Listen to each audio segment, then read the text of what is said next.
Friday, April 12th. Here's a little taste of what's coming up on the mayor's office. They have a Sasquatch come out and walk like it's incredible, dude. You hadn't seen that before today, right? No, I haven't seen it. It's so good. That's unbelievable. The guy just I'd go to the out. games just for that, right? Would you? Absolutely. And I'm in love with the good life. Can't give it up. Make it to the top. Keep climbing. I wanna live it up. The good life. I'm coming up. I'm coming up. The good life. Good life. Oh, good life. Good life. Good life. Good life. Boom, coming in hot kicking on a Friday, baby. How we doing? Doing great, man. Dude, I'm just sitting up a couple minutes ago watching you struggle, bro. Central Scribbles, dude. What was that supposed to be? The Eiffel Tower you were drawing? Dude, I'm the worst draw. I do that MLB Central Scribbles on MLB Central on the network, bro. They're like, it was JP France. We were doing starting pitchers, and I'm like, what can I draw about France? And they're like, and somebody's in my ear going Eiffel Tower. So I'm like, all right, I'll draw the Eiffel Tower. And I like it that. turns out, I thought it was close. Wait, I know what you got to do. If you took the stick figure and put a beret on it, that's what I was thinking. Like take like my hemp, put like a French. Bro, do you think I could have put a French beret on it? Can't even draw stick figures on a French beret. Oh my god! And dude, it was cool. Having on today on the show, we had Cole Reagan's in and Brady Singer, two pitchers for the Royals. So it was just cool having them on MLB Central and being with D Row and Shahadi and Roflo, dude. They're the best. Those dudes are big. Let's stick on the Royals real quick. We've had a fan actually was like, "Hey, you guys aren't talking Royals enough now. You got with two of the players today. They got something going right now. They're here in New York." Well, dude, I think one of the biggest thing with the Royals is their starting pitching. I think they have a 1.98 starting pitching. They've won 7 in a row. They're 9-4. They might have the best player in baseball, arguably. Let's just say arguably the best player in baseball, Bobby Witt Jr. right now. You go back and look at Bobby Witt Jr.'s stats in the probably like the little before the All-Star break last year until now, bro. He is up there as one of the best players in the game, and you knew he was going to get it going, dude. I coached him at the Under Armour All-American game years back, and I remember thinking, this guy is going to be the first pick of the draft, no doubt about it. It turned out to be Adley Rutschman was the first base. Bobby Witt went second. But when you watch this team, dude, you got Bobby Witt having a huge year. You got MJ Melendez, who's an absolute stud. He's reached safely in each of the last 12 games, slashing 325 with like almost an 1,100 OPS, 8 extra base hits. He was the number 2 prospect behind Bobby Witt Jr. He's come up the last couple of years, made a swing adjustment in the second half last year. Remember that name, MJ Melendez. We might be talking about another star on that team. I mean, there's so many good players. Sal Perez is kind of doing his thing, but I think the pitching, man, has really – they got that Cole Reagan's. Have you seen his stuff? Yeah, nasty. They got him from in the Aroldis Chapman deal last year when he went to Texas. Yeah. That could end up being an absolute steal for the Kansas City Royals, man. Yeah. And during the streak, by the way, they've won games 10-1. They've won games 2-1. They've won games 3-0, 13-3, 11-2. They can beat you in any type of ball game. And while we're on the subject, by the way, like, are you concerned about the Astros? Is it over? Is this run over, dude? Because they just got boat raced by the Royals. Pretty boat raced. Dude, they got crushed by the Royals. They got swept by the Yankees in the first series of the year, a 4-game series. I must admit, and Framber Valdez just went down. I'm a little concerned, actually. I'm actually concerned. I don't know. And I also think that Dusty Baker had a big influence on that team. So, for how they're playing right now, I'm definitely concerned about the Astros. We'll see. We'll see. Yeah. Listen, bro, it's a short sample size. What are we, 14 games in, 15 games in?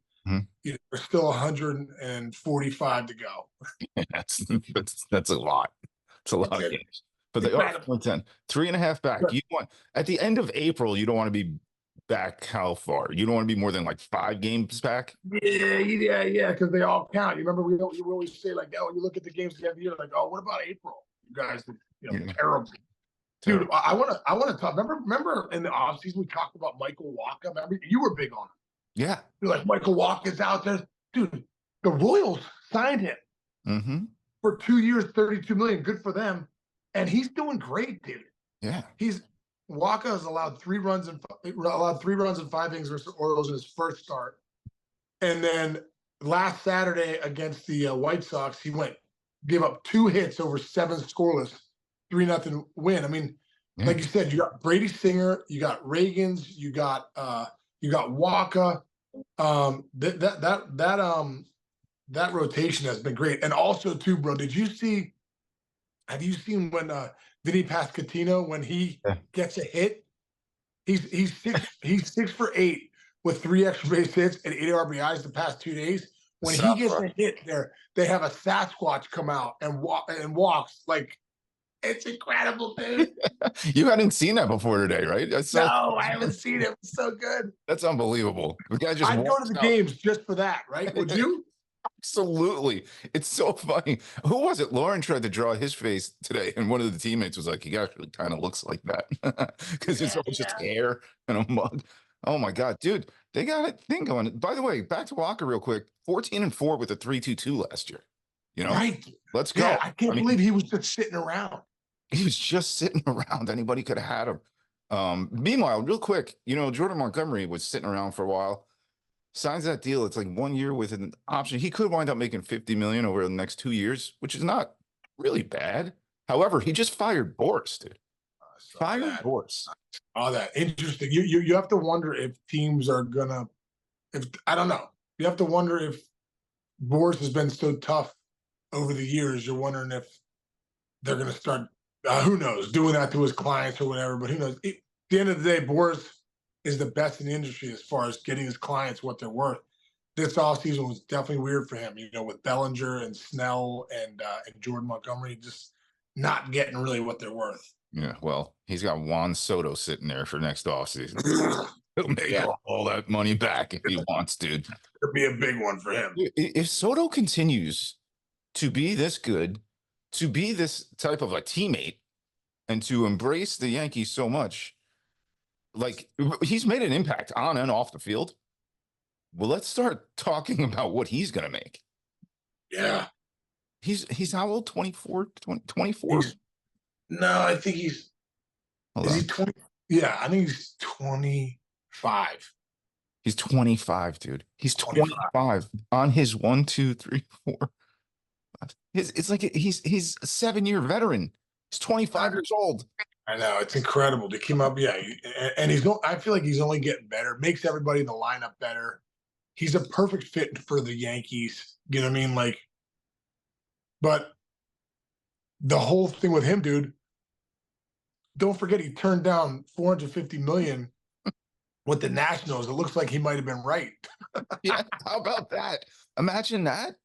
Imagine that. Well, it was 13 years, 450, and Boras is like, no, he's going to get north of 500, I would think. You would have to think so, especially if he's back to hitting for average, because he dipped down those last few years. He looks like he's like could contend for the batting title again this year, as compared to last year. He had a lot of bombs, hit 275. Let's not forget he did have a 410 on base percentage, but he had some years where he was 350, 313. I think he's back to that guy, to be honest. Yeah. Well, he might be, dude. He might be, man. It's such a nice swing, and I love his approach.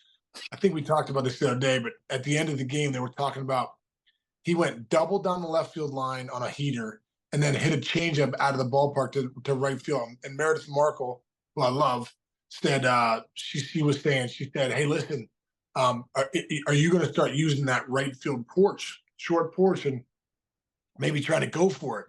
And he said, no. Left field. I got to stay left field. That's when I'm locked in. And that right field just happens. Success leaves clues, guys.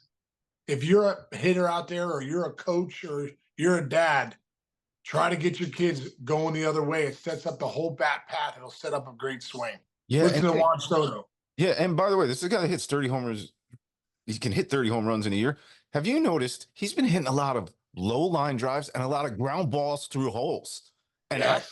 I actually saw this really cool clip yesterday of what's his name, third baseman for the Phillies, greatest home run hitting third baseman. Oh, Mike Schmidt. I saw that too, bro. Did you see Great that clip where he's Yes. talking about forget about hitting the ball up? This is like in the 80s. And Yeah, he's he's like, like hit boom. down. And he said, when I would get into a slump, I would just try to hit ground balls. And this is a guy with like, what do you have, 550 home runs in his Yep, career? I yep. thought that was cool. I almost sent that to you. Dude, did you also see the clip? That's a great clip. I sent it to Jake the other day. Oh, cool. There's also a great clip of Wes Helms. He used to play in the big leagues with the Braves and a couple other teams. Great video of him talking about when he was with Gary Sheffield in Atlanta. He was in a slump, and Barry Bonds told him, they were talking at the cages. He goes, "Hey man, start hitting hard ground balls to the second baseman in batting practice, just hard grounders."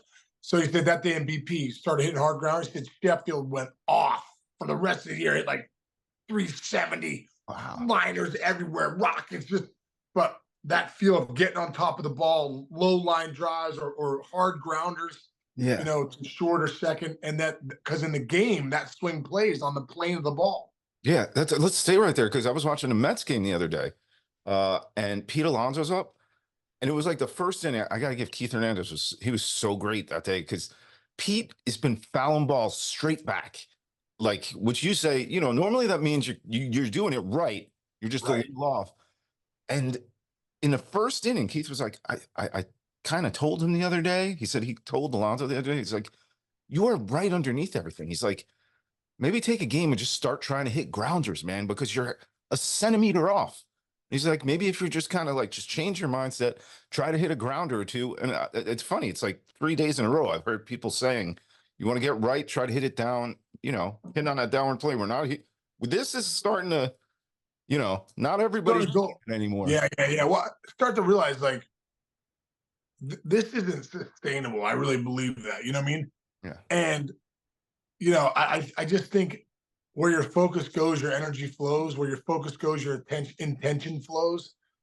If you're thinking about in the box anything but the ball, you're not as locked in as you should be. So if you're thinking about getting on top of the ball, a direction, I'm going to get on top of this baseball, hit a ball, hit a ground ball, or hit a line drive, all of a sudden you're giving your eyes intention to the ball. I just think it works more often than it doesn't. I agree. I used to have a trigger when I was younger. And when I wasn't going well, I would drop my back shoulder. And so if I was popping a ball up, it's because of my back shoulder. I would always be dipping it before swinging. And it's the same concept, It's great to see it coming back to like.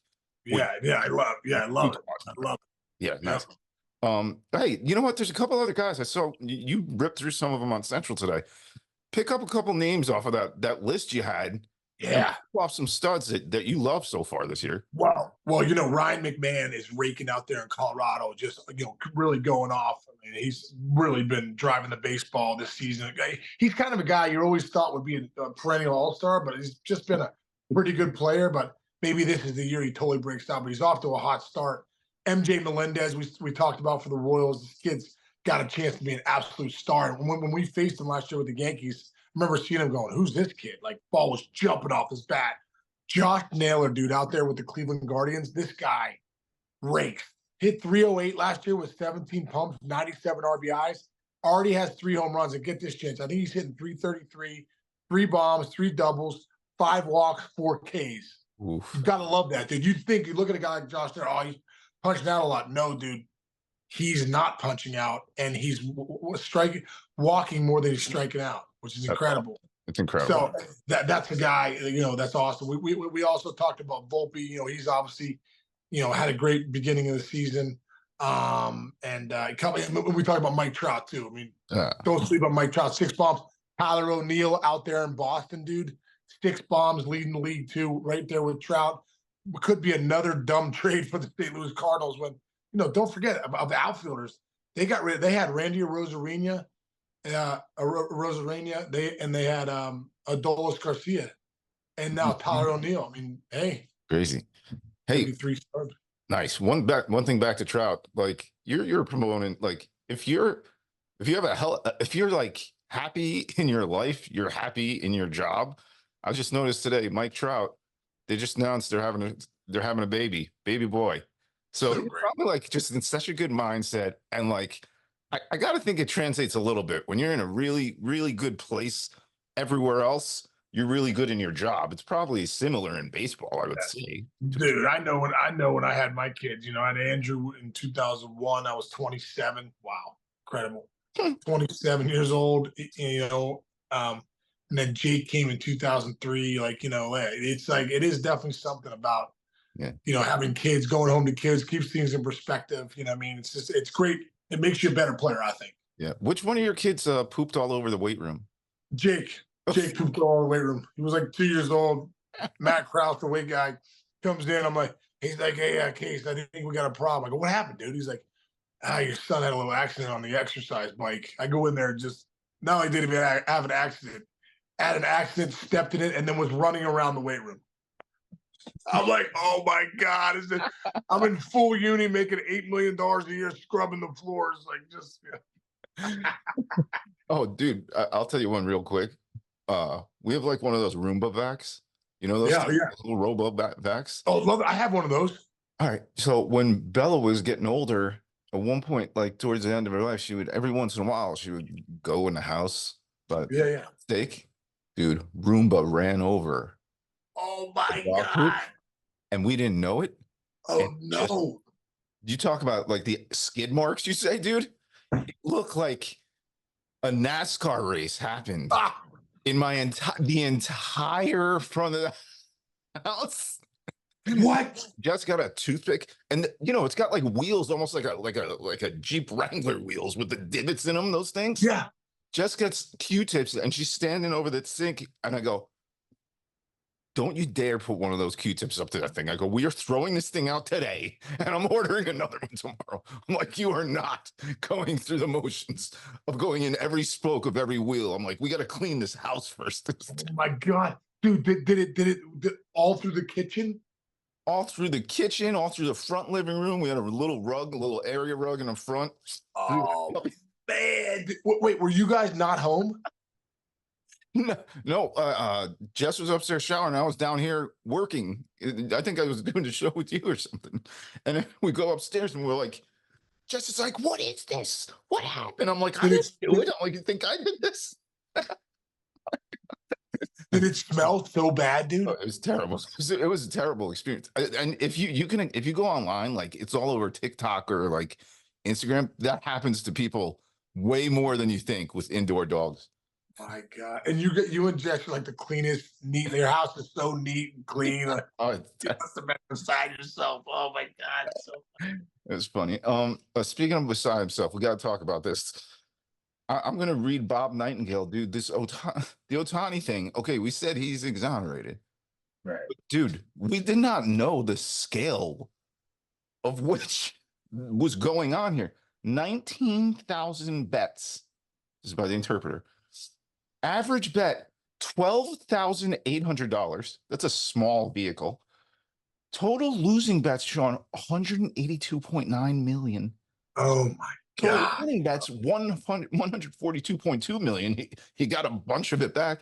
Net loss, dude. Here's how much of Ohtani's. If I took your money, $40.7 million he lost. Bro. How does a company? My question is more, forget about this, like the handlers and the people and your PR team and your marketing team and your agent and your accountant. How does that get past them? 40.7 million was missing from his bank account. That means that must have had a lot of money in the bank account. He's got a lot of money. You know what I mean? Like, because if he was wiping out the bank account, it wouldn't have been that big a deal, but he's got to have a lot of money in that bank account.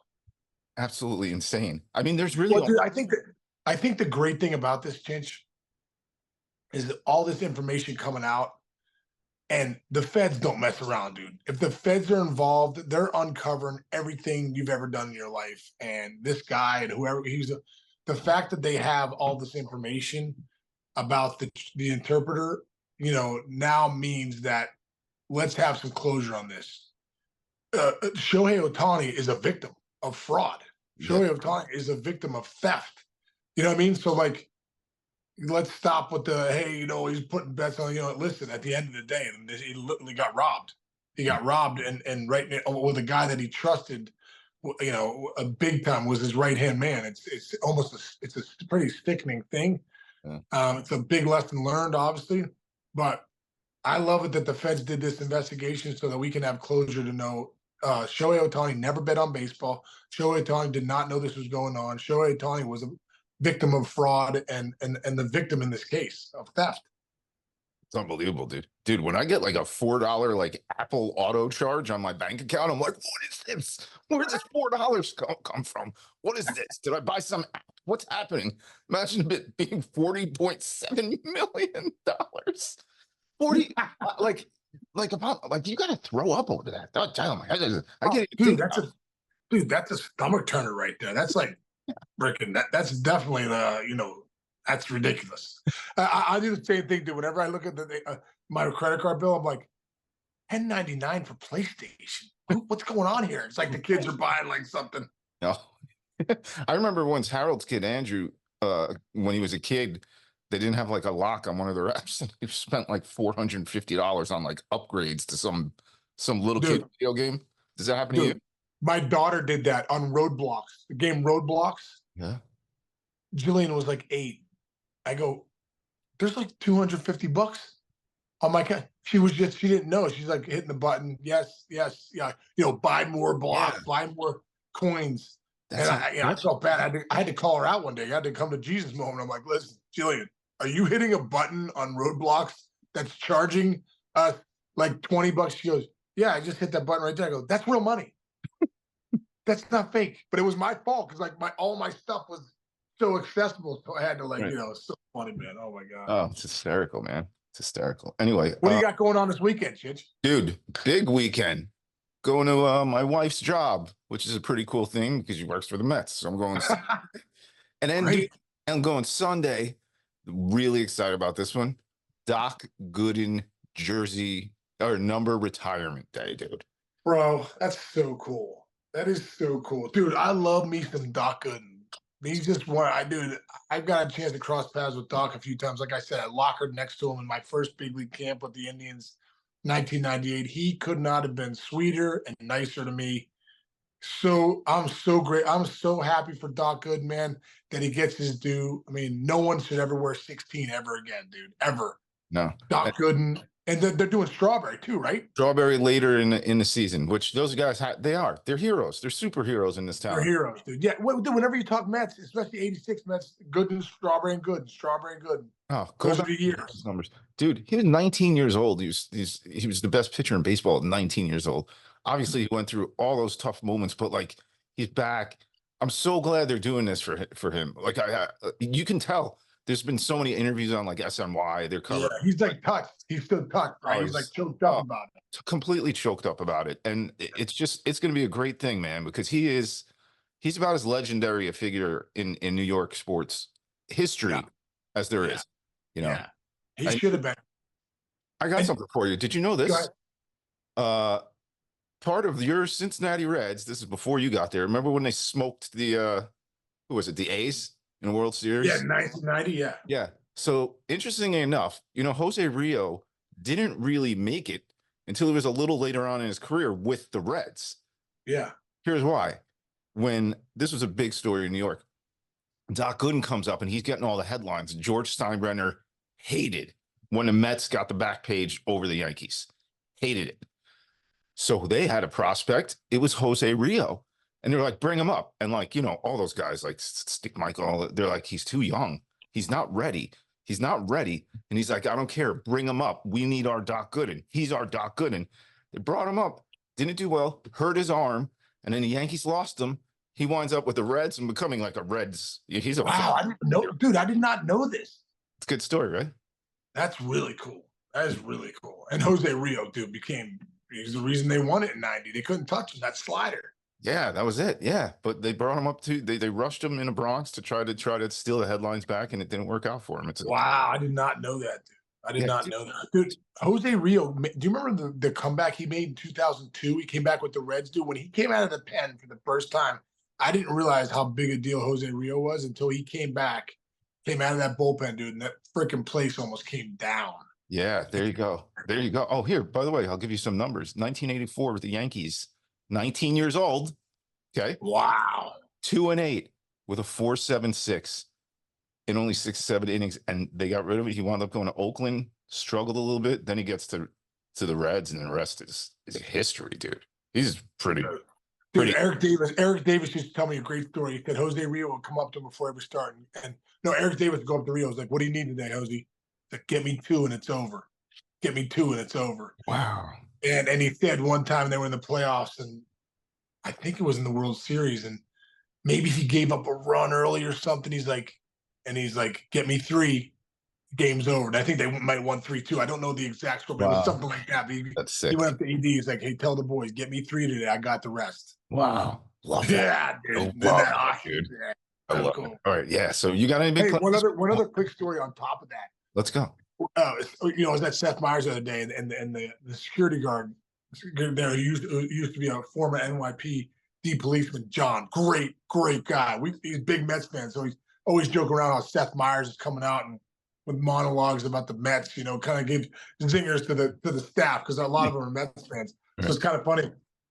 But he was saying that back in the day, after 9/11, so much NYPD police presence. He said a bunch of those guys were up in the box, like that Yes Network box or one of the boxes up there.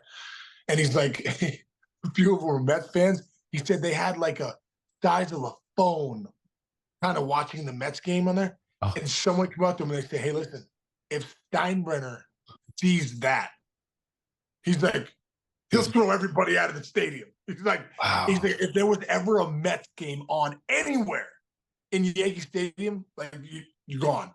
Wow, dude. That's funny. I got one more. That's an amazing one. I got one more Steinbrenner. There's got Jeter. This clip's flying around too. Jeter, the other day, I'm doing an interview. He said Steinbrenner used to call down between innings to tell guys to go shave because their beard was was coming in. During games, dude. You remember the Mattingly thing, right? That was a crazy thing back here in the day. No, I don't remember. Oh, dude, this is the New York. This was legendary. Yankees sucked at the time. Stump Merrill was the manager at the time. Yeah. Don Mattingly's hair, he's starting to get he had a big flow, like his flow got long. And it's before one of the games, and Steinbrenner was like, he's got to cut that hair. He didn't cut the hair for a couple days. Steinbrenner calls down before a game, like a half hour before a game, and goes, "Bench Mattingly." He was a captain at the time, and Stump did it. And that was like probably the lowest point. That was arguably top 5 lowest points in New York Yankees history. As far as like they were terrible, you took your captain and you insulted him, and it was a big deal here in New York, dude. Wow. Wow. Can you imagine that? I can't. Don't you can't bench Donnie Ballgame because he's got a mullet going, dude. It was a good mullet too. Anyway, all right, good. What do you got this weekend? What do I got? I'm going to 412 Thrive. It's a breast cancer foundation, and Sarah's on the board. We're going to that tonight in Pittsburgh. Cool. And then just some good weekend stuff in the Berg, and watching Jake play Toledo this weekend. So nice. Tune into some Kent State baseball, and got the girls. So just gonna see my parents.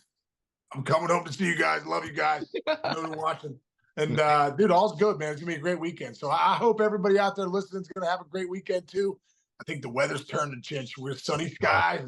Feels better. Good weather. It's coming soon. And have a great weekend, dude. Have a great time with Jess. And if you see Carlos Mendoza, man, tell him I said hello. I will. All right, bro. Yeah. You guys are gonna be in the box too, aren't you?